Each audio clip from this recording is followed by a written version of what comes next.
Hello, my name is Gerardo Lopez. I am a professor of political science at Loyola University in New Orleans. I am originally from Los Angeles, California. I was born and raised in East LA, Boyle Heights. I went to Roosevelt High School. I have brothers and sisters who are still teaching for LA Unified School District, and um, it is a place that is home for me. I dearly miss it a lot. And so I welcome the opportunity to be speaking to you today about my article, The Racially Neutral Politics of Education, that was published in Educational Administration Quarterly back in 2003. The article is a bit dated, but I think it's important for us for you to know why I initially wrote it, how it came about, why why I think it's important for educators to read, and what you can possibly take away from this reading. As a premise, or just to get started, critical race theory really started in the 1970s, 1980s, thereabouts. It was started by a group of law professors who were sufficiently dissatisfied with education, with the legal profession, and with how law really reinforced, reproduced, and reified um, racism in the larger social order. By that I mean that racism usually requires some sort of proof, some sort of evidence um, of its existence, especially in a court of law. You have to be able to prove that something had a racial intent or a racial motive. And so, how do you prove racism? I think that was one of the harder things to really get at. And so, this group of professors really started getting together and started saying, wow, it's really difficult to prove racism because sometimes people will hide their intent, or sometimes people will tell something to the judge that would make you think that there's a different kind of motive surrounding uh, their decisions of why, undergirding their actions. And so this group of law professors really started to examine how the court system itself was used to perpetuate racism, if you will. Out of that small movement, a larger theoretical movement was formed called critical race theory that really began to examine racism in the broader society and how other institutions, not just courts, reproduce and reify racism in society. By the mid 1990s, that movement, critical race theory, really began to cross over into education. Because it was only a matter of time before it crossed over into education. There was a scholar by the name of Gloria Ladson Billings.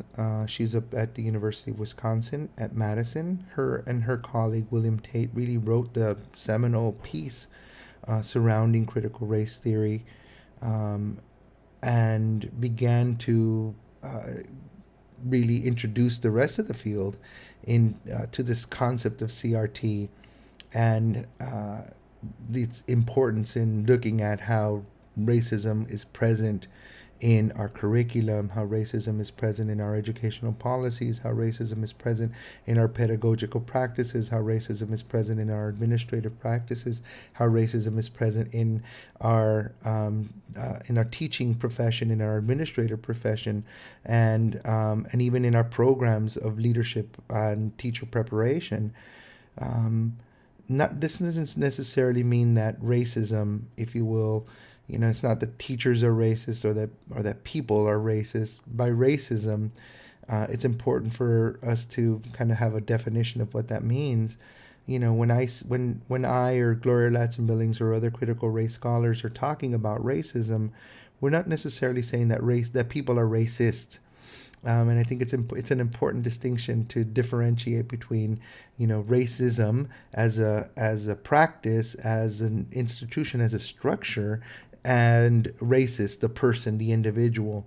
Part of critical race theory is really to move it away from the individual. We're really trying to examine racism in society, racism as a phenomenon, racism as something that is much bigger than the individual, that is part of our social structure, that is part of our ideological practices. It's a belief system.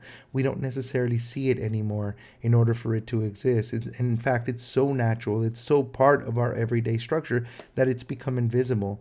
And so part of critical race theory is really to make that invisible elements, or those invisible elements of racism, we're really trying to make them much more visible in our everyday practices and how they function in our everyday lives.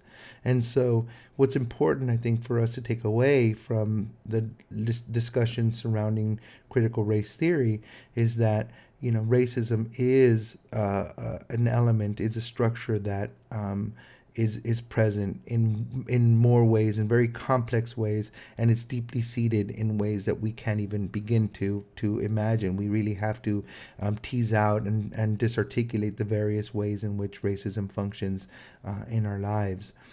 I think it's important for us to, I think, pay attention to this element of race and racism. And make ourselves uncomfortable, intentionally step into these uncomfortable spaces. I think that oftentimes as educators, we don't like to have the uncomfortable discussion. We don't like to be made uncomfortable to talk about issues of race or racism. And I think that within critical race theory, it's important for us to have these particular conversations, because if we don't talk about it, then that's another way in which racism gets lives on, by not talking about racism. And so we have to have these uncomfortable conversations. We have to intentionally step into the space of the uncomfortable in order for us to really examine and have a much more honest conversation surrounding racism. So, what does this mean for you? You might be wondering, how does this connect to your practice? I think one of the things you need to be thinking about is that the world of theory and the world of practice don't exist outside of each other. Good theory should be informing good practice, which should in turn inform more theory, which should in turn inform more practice. And I think that theory and practice are always connected to each other in really close, intimate ways. So you can't be thinking that the world of theory, or because it contains the word theory, critical race theory, that it doesn't have much implication for practice. That's number one. I think that the other thing that you need to be thinking about is, how then does this theory connect to the world of practice? Well, I think that racism is something that, like I said before, it's something that's always all around us. And so, for example, within your schools, many of you are dealing with children who are culturally, racially, linguistically diverse. Oftentimes, what's the discourse surrounding that within your schools? I think oftentimes that discourse can take on many different forms, and all of them have real subtle hints of racism. For example, there's at least 3 discourses that I'm familiar with that I hear a lot of teachers often talk about, how they communicate and how they reference both kids and families. One is this kind of discourse of deficit, that these families are broken, that these kids can't learn, that these kids don't care, that families don't care, etc. I think that, that is one way in which this kind of deficit-driven discourse is really informed by larger assumptions, racial assumptions about particular communities. A second discourse that I often hear in schools is this kind of discourse of pity. Oh, these poor kids, they have so much to overcome.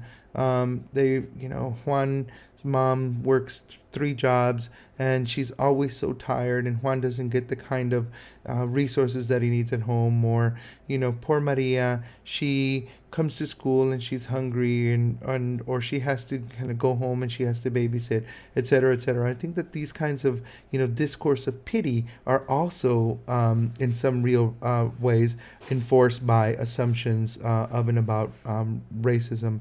I think a third way in which these assumptions about racism are reinforced is this kind of discourse of control. What these kids need is toughness. What these kids need is to be controlled. What these kids need is some more discipline, kind of rigidity, etc. It kind of, it really gets to this, to the heart of this perception that these kids need to be controlled, that these kids need to be domesticated, that these kids don't have that kind of discipline in their lives. And that also emerges from a very kind of racist narrative. And so, whether it's a discourse of control, whether it's a discourse of deficits, whether it's a discourse of pity, all three of these ideas are really reinforcing a very deficit idea of children, and particularly inner city children, within your schools.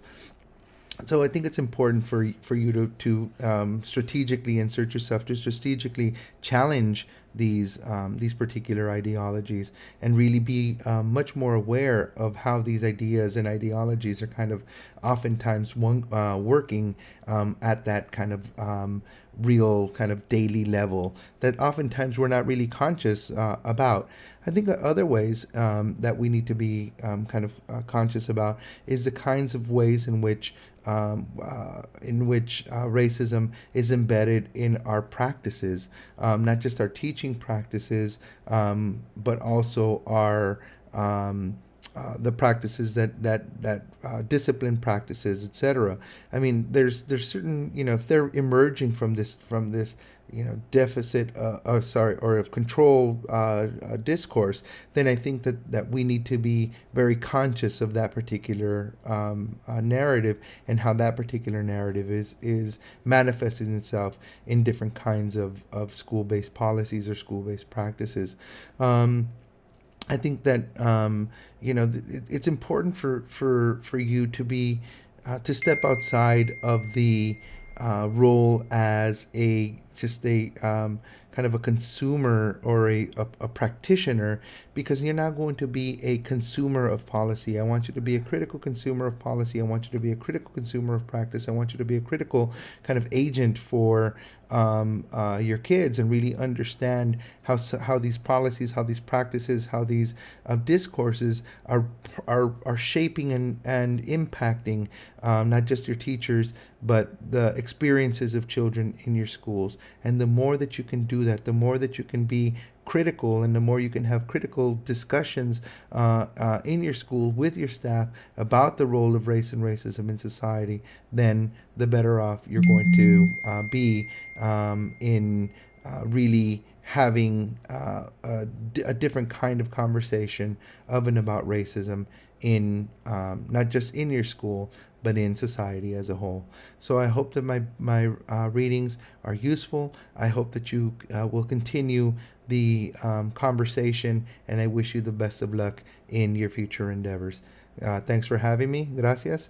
And I hope to see you again, hopefully in person or via Skype or in any other way. So good luck in class, and we'll see you soon.